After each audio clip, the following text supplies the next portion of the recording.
Assalamualaikum warahmatullahi wabarakatuh. Perkenalkan nama saya Syahrul Gunawan dengan NIM 24500310777. Di sini saya akan memaparkan perancangan struktur baja gedung perkuliahan 5 lantai. Di sini saya dari kelompok 16. Nah, di sini yang pertama itu ada latar belakang dan tujuan.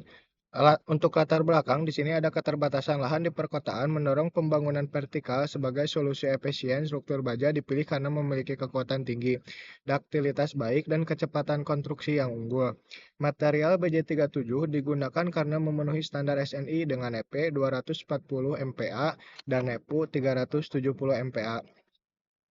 Analisis dilakukan menggunakan software SAP 2000 dengan metode LRFD untuk memastikan keamanan dan efisiensi struktur. Lanjut, di sini ada tujuan. Poin pertama, merancang struktur baja gedung 5 lantai dengan material BJ50. Yang kedua ini menganalisis dan menentukan dimensi elemen struktur. Yang ketiga, memahami analisis pembebanan sesuai SNI. Yang keempat, menyusun rencana anggaran biaya atau RAB. Yang kelima, menyusun rencana kerja dan syarat. Lanjut. Di sini ada deskripsi gedung. Gedung perkuliahan 5 lantai menggunakan material baja BJ37, FV 240 MPa, FU 370 MPa. Sistem struktur menggunakan kolom king cross atau KK balok IWF dan bracing untuk stabilitas lateral. Analisis menggunakan metode LRFD dalam SAP 2000. Di sini ada elemen struktur. Kolom dengan dimensi king cross 800 kali 300, king cross 700 kali 300.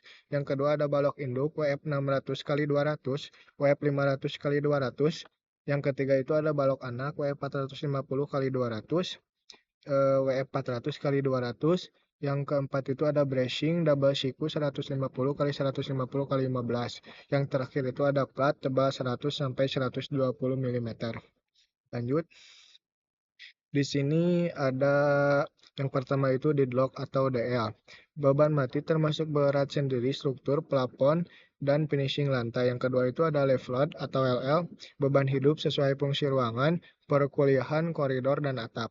Yang ketiga itu ada wind load. Beban angin dihitung berdasarkan kecepatan angin rencana dan koefisien tekanan. Yang terakhir itu ada earthquake load, beban gempa berdasarkan respons spektrum wilayah dan jenis tanah. Lanjut, di sini ada kombinasi pembebanan SNI. Yang pertama itu ada 1,4 kali beban mati. Yang kedua itu ada 1,2 kali beban mati ditambah 1,6 kali beban hidup ditambah 0,5 kali beban atap atau beban hujan. Yang ketiga itu 1,2 kali beban mati ditambah 1 kali beban gempa ditambah beban hidup. Yang keempat itu ada 0,9 kali beban mati ditambah 1 kali beban gempa. Yang kelima itu 1,2 kali beban mati ditambah 1 kali beban angin ditambah beban hidup ditambah 0,5 kali beban atau atap atau beban hujan. Lanjut. Nah, di sini ada karakteristik pemodelan. Model struktur dibuat dalam SAP 2000 dengan karakteristik.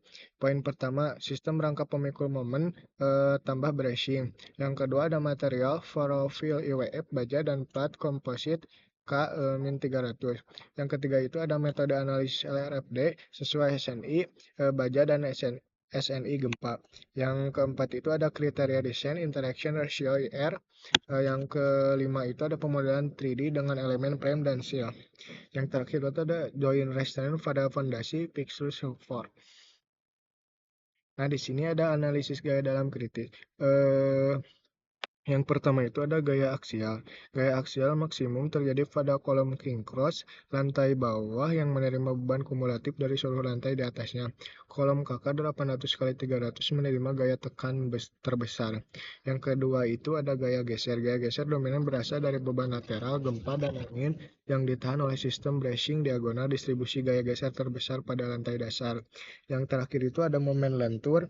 Momen lentur kritis terjadi pada balok induk IWF yang menerima beban gravitasi. Momen terbesar di tengah bentang balok WF 600 kali 200 pada lantai 2.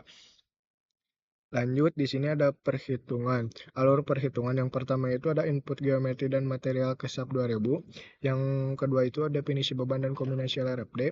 Yang ketiga itu run analisis. Yang keempat itu cek output, gaya dalam pada setiap elemen. Yang kelima itu hitung interaction ratio per SNI.